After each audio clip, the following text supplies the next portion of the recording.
आगे की कड़ी में मैं बाकी दोनों ओसो टावर ने पढ़वा वाला आगे अभी नहीं है अपने बीच में जेकी दादा बता रहे और अपना उद्बोधन रखे उस टावर को किस तरह से कैसे क्या करना। अरे जय जोहार का नारा है। अरे भाई चप्पल बूट पहनी आप सबको जोहार।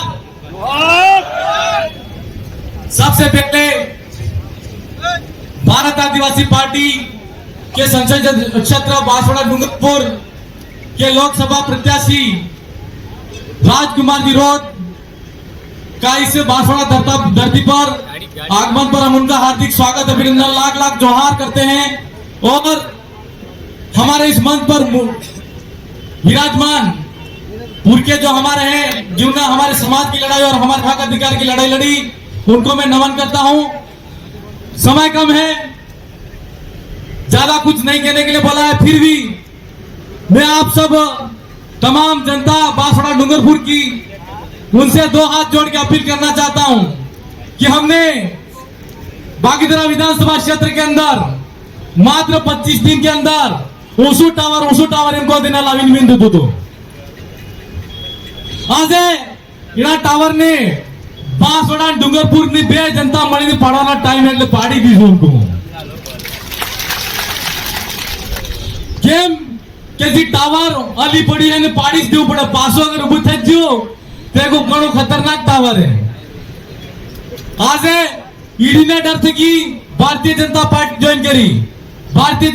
ज्वाइन करी इरे पेल 40 साल तक कांग्रेस में रही, कांग्रेस नु खाधो ने कांग्रेस ने रहवा बाद 3000 करोड़ रुपया घोटाला कर्यो। आपने में 20 रुपया की बोतल में पानी पीवाय नहीं पीवाय 3000 रुपये नो नहर में पानी पी जाएगा कितलो 3000 करोड़। એટલે મારા ભાઈ એવા भ्रष्टाचार કર્યા है, अत्याचार शोषण કર્યું है बागीधरा विधानसभा की जनता और युवाओं के गले में आज उन्होंने राजनीतिक रूप से गला घोटा है। इसलिए हम सबको मिलके हमारी जो बांसवाड़ा डूंगरपुर की लोकसभा सीट है उसको तो जिताना है और वो तो जीती हुई है। लेकिन आप सबसे मैं हाथ जोड़कर अपील करना चाहता हूं कि हाँ तमाम युवा साथी माता बहने और भारत आदिवासी पार्टी के कार्यकर्ता आप सब बागीधरा के अंदर दिन और रात आपके प्रत्यक्ष रूप से सहयोग की उम्मीद करता हूं। और हमारे यहाँ पर उन्होंने जो अत्याचार और शोषण के खिलाफ जो हमारे आदिवासी भाई की आवाज को दबा के रखा है उस आवाज को और आज आजादी की लड़ाई दूसरी लड़ने जा रहे हैं हम तो बांसवाड़ा के अंदर हमको ऐसा लगता है कि हम पूर्ण रूप से आजाद हो चुके हैं। लेकिन 26 तारीख के दिन मत पेटी पर 2 पेटियां लगेगी, उस पर ऐसा वोट करना है कि भारत आदिवासी पार्टी का जो गेंडा का निशान है वो घिस जाना चाहिए और हमारी दोनों सीटें हम जीत जाना चाहिए। मैं ज्यादा कुछ नहीं कहते हुए आपसे सिर्फ इतना ही कहूंगा कि हमारे बड़े भाई राजकुमार जी रोड वो यहाँ पर 5 साल तक उन्होंने 84 की जनता ने ऐसा काम किया तो 84 की जनता ने राजस्थान के अंदर सबसे ज्यादा दूसरे स्थान पर रखकर बहुमत से उनको विजय बनाया। कहीं ना कहीं तो कोई बात होगी उनमें, इसलिए आप सबसे अपील है कि आप उन पे एक बार उनको लोकसभा तक पहुंचाए और हमारी जो सामाजिक और राजनीतिक व्यवस्था है उसका उस आवाज को दिल्ली तक भेजे। हमारे यहाँ पर भारत आदिवासी पार्टी के लिए एक एसटी ओबीसी और माइनॉरिटी और सारा समाज से मैं अपील करना चाहता हूँ कि कुछ जो राजनीतिक लालच और कुर्सी के चाहते लोग हैं मात्र कुर्सी के लिए उन लोगों को ऐसा कहते हैं कि यह भारत आदिवासी पार्टी अगर यहाँ पर आ जाएगी तो आपके घर छीन लेगी, आपको यहाँ से भगा देगी। मेरे भाइयों वो उनको सिर्फ कुर्सी का डर है, वो आपको डर दिखाकर वोट लेना चाहते हैं। मन के अंदर कोई डर और भ्रम मत रखना। आज हमारे दोनों सीटें ब्रेक तो बागीधरा में उपचुनाव पर आपको वोट करना है और राजकुमार जी को भी हमारे लोकसभा के लिए वोट करना है। इन्हीं शब्दों के साथ मैं ज्यादा कुछ नहीं कहते हुए मेरी बात को विराम करता हूँ। आप सबने यहाँ पर आए हुए इतनी भारी संख्या के अंदर जन समर्थन दिया उसके लिए मैं आपका आभारी रहूंगा और आप सबने यहाँ पर शांतिपूर्ण तरीके से नामांकन किया उसकी तरफ से भी आपका आभारी रहूंगा। इन्हीं शब्दों के साथ मैं मेरी वाणी को विराम देता हूँ। आप सबकी जय जय जोहार, जय संविधान, जय भारत। बासिया चरपोटा की इस पावन धरा पर आज बांसवाड़ा डूंगरपुर लोकसभा सांसद प्रत्याशी दादा राजकुमार जी रोड साहब अरे भाई भाई भाई हमें और गोवर्धन जी, दामोर साहब, उमेश भाई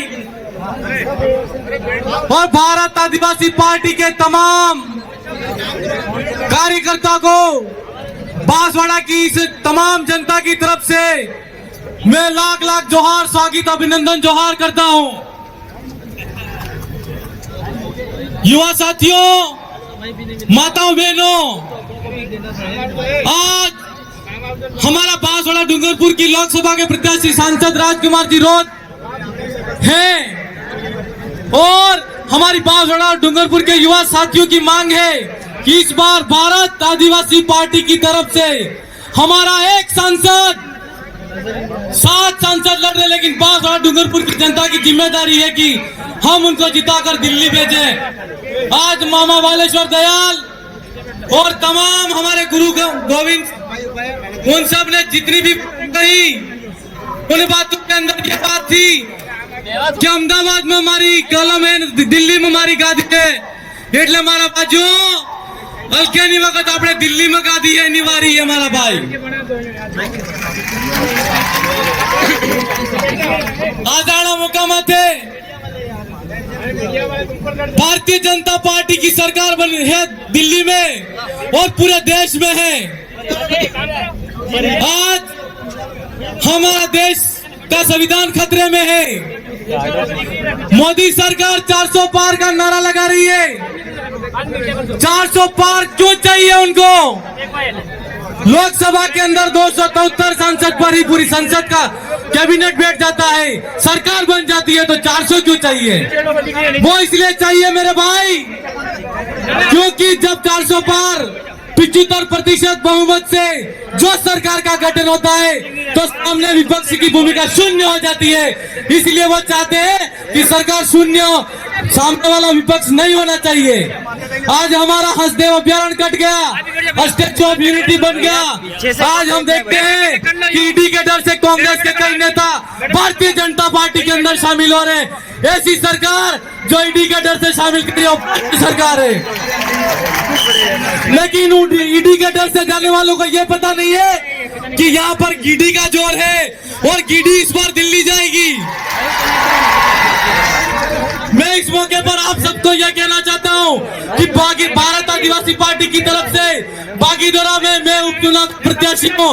मैं बांसवाड़ा की तमाम जनता से और युवा साथियों से कहना चाहता हूँ कि आज से हम आपको बागीदोरा की तरफ से निमंत्रण देते हैं।